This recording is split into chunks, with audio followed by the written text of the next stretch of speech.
സുന്ദരനും സുശീലനുമായ എന്റെ ചേട്ടൻ വിട്ടുകൊടുക്കുകയാണ്.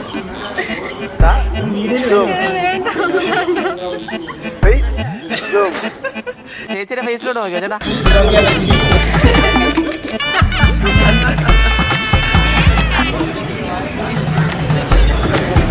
ഓക്കെ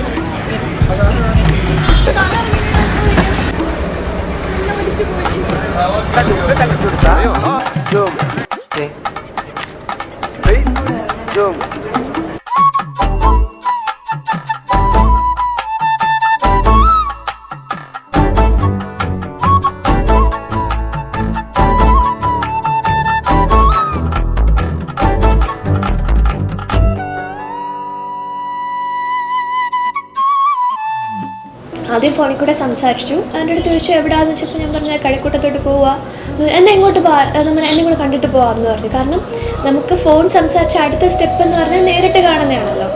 അങ്ങനെ ഞങ്ങൾ റോഡിൽ വെച്ച് മീറ്റ് ചെയ്തു. പിന്നെ നമ്മൾ കുറേ നടന്ന് സംസാരിച്ചു. നടന്ന് ഇങ്ങനെ ഓരോ കാര്യങ്ങളൊക്കെ പറഞ്ഞ് ട്രാവൽ ചെയ്യാൻ പുള്ളിക്കാരൻ ഒത്തിരി ഇഷ്ടമാണെന്ന് പറഞ്ഞു. ഫാമിലിയെ പറ്റി പറഞ്ഞു. ഫാമിലി ഇഷ്ടമാണ്, എനിക്കും അങ്ങനെ, എനിക്ക് ജോയിൻറ്റ് ഫാമിലി ഇഷ്ടമാണെന്ന് പറഞ്ഞു. പിന്നെ ചൈൽഡ്ഹുഡിൻ്റെ കാര്യം, അങ്ങനെ കുറേ പറഞ്ഞപ്പോൾ സെയിം വൈബാണെന്ന് മനസ്സിലായി. ചിലപ്പോഴൊക്കെ ഞാൻ സീരിയസ് ആയിപ്പോൾ അപ്പോഴും എന്തെങ്കിലും വന്ന് കോമഡി പറഞ്ഞ് എന്നെ ചിരിപ്പിച്ച്, ചിലപ്പോൾ അടി ഉണ്ടാക്കിക്കൊണ്ടിരിക്കുന്ന സമയത്ത് വരെ വന്ന് എന്തെങ്കിലും കോമഡി പറയും. ചേട്ടൻ പറയുന്നുണ്ടായിരുന്നു ഞങ്ങളുടെ രണ്ടുപേരുടെ ഒരു ഫോട്ടോ. അപ്പം നന്ദ ഇങ്ങനെ വേണോ, അത് വേണോ, കാരണം ഒന്നും ഫിക്സ് ആയില്ല. നമ്മൾ അന്ന് സംസാരിച്ചു, അന്ന് വൈകുന്നേരം കണ്ടു. അപ്പം ഞാൻ പറഞ്ഞു ഞങ്ങളുടെ ഒരു ഫോട്ടോ എന്ന് പറഞ്ഞപ്പോൾ നന്ദ എന്നെ ഇങ്ങനെ ഒരു നോട്ടും നോക്കി. ഇപ്പോഴോ? കാരണം എനിക്ക് അങ്ങോട്ട് നടന്നപ്പോൾ കൺഫ്യൂസ്ഡ് ആയിരുന്നു ആളെങ്ങനെ ആയിരിക്കും എന്നുള്ളത്. പക്ഷെ തിരിച്ചു വന്നപ്പോൾ എനിക്ക് കൺഫേം ആയപ്പോൾ ഞാൻ പറഞ്ഞു എനിക്ക് വേണം, കാരണം വീട്ടിൽ ചെന്ന് എല്ലാവരെയും കാണിക്കണമല്ലോ നമ്മൾ രണ്ടുപേരും ഒരുമിച്ച് നിൽക്കുന്ന ഫോട്ടോ.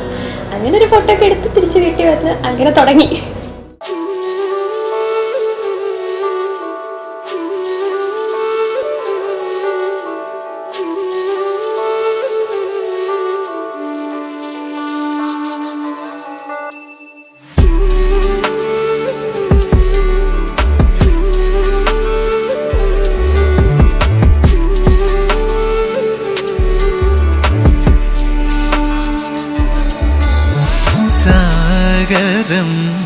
സഖി തീര പോലെ കാതിൽ നിൻധ്വനി മായാപ്പൂവയെന്നും പൂവിട്ടു നീ അകമാകെ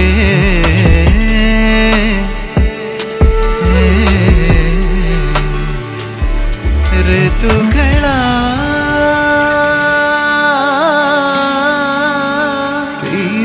പോയോ ഒഴിയുന്നു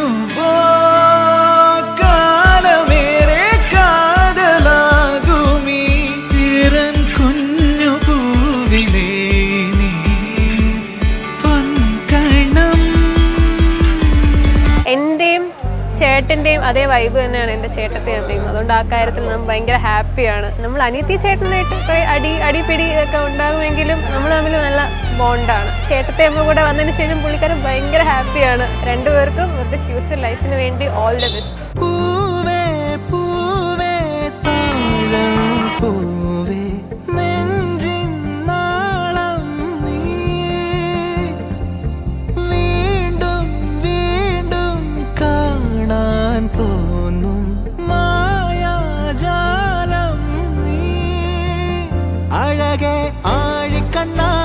തഴുകും അമ്പിളി കുഞ്ഞോളെ അരികിൽ ചേർന്നിരിക്കൂലേ നിലവേ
തൻ